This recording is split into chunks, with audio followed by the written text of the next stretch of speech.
Ghaziabad, where of course there are many high-rise buildings over there, and so is the case in Noida, where my colleague Mahinder Mahi is reporting from. Mahinder, स्थिति क्या है? बिल्कुल साबरी, देखिए 5:36 पे लोगों को पता नहीं था कि इस तरह का जो भूकंप का झटका तेज महसूस होगा कि अलार्म की जरूरत नहीं पड़ेगी। और काफी समय बाद जो दिल्ली एनसीआर के लोग हैं वो खौफ के साए में अभी जी रहे हैं, क्योंकि सबसे ज्यादा अगर हाई राइज सोसाइटी है तो नोएडा में है। ऐसे में लाखों लोग अपने घर से बाहर निकल गए और तकरीबन हर लोग एक दूसरे को फोन कर उनकी जानकारी ले रहे थे कि आप सही हैं, क्या आपके साथ कुछ हुआ तो नहीं। क्योंकि 5:36 पर जब भूकंप का झटका आया तो ऐसा लगा कि घर के बाहर बड़ा सिलेंडर ब्लास्ट हो गया हो और काफी तेज आवाज आई। तो ऐसे में तड़के सुबह ही लोग अपने घर से बाहर निकल गए, क्योंकि सोमवार का दिन था, कल रविवार था, लोग रविवार में अपने बाहर घूमने गए थे। तो ऐसे में जो लोग आज सुबह Yeah, absolutely. Arzu, just one last question to you. Has the National Center for Seismology put out a statement?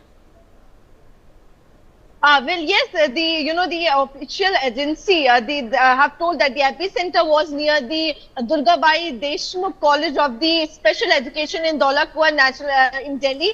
And also the official added that a loud sound was heard when the earthquake hit Delhi. So yes, it's a matter of, the authorities are keeping a close eye on the tremors that felt in the national capital. And this is we can say the first time that the people have also heard the loud sound that were heard while the earthquake hits the national capital. So it's a matter of doing study why such sound was heard. And also it was the early morning when the people have in fact felt the magnitude was 4.0 magnitude earthquake that hit the national capital at around 5:36. And also we will try to have a conversation with the scientists also that there are also expectation of the aftershocks also. So what the measures that people needs to take, and also why these type of tremors are being felt in the national capital. So yes, Savri, the people are very cautious about the situation, and they have took this step out of their homes as they felt the earthquake tremors in the national capital. Okay, yes. All right. With that, I'd like to thank all our reporters for joining us on the broadcast, giving us an update. An update to our viewers. Meanwhile, take a look at some of the reactions coming in from the citizens of Delhi on the earthquake.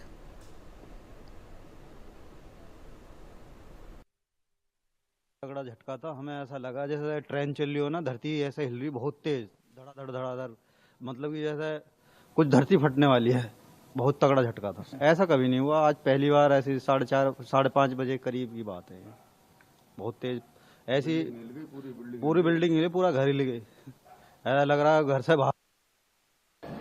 Timing तो बहुत कम थी, but speed बहुत ऐसी लगी जैसे किसी नीचे से कोई ट्रेन निकल के जा रही है। धर धर धर धर करके हमें लगा, हम तो सोचे कोई ट्रेन आई है, बहुत स्पीड में ट्रेन आई है। जाए बस कोई 10 सेकंड के आसपास आया जी। अच्छा था, मतलब सब ये जैसे ये सब हिलने लग। सर 5-10 मिनट पहले हुआ था, एकदम से झटका लगा, एकदम से, मतलब छोटा भी नॉर्मल भी नहीं था, मतलब ऐसा लगा कि हाँ कि जमीन से हिल गए थे, मतलब ये काउंटर वाउंटर सब हिल रहा था। ये एकदम 2 सेकंड का होगा एकदम से। ये हमारे सामने कस्टमर भी खड़े थे, वो भी लेडीज वगैरह वो भी चिल्लाने लगी थी, बहुत तेज था मतलब।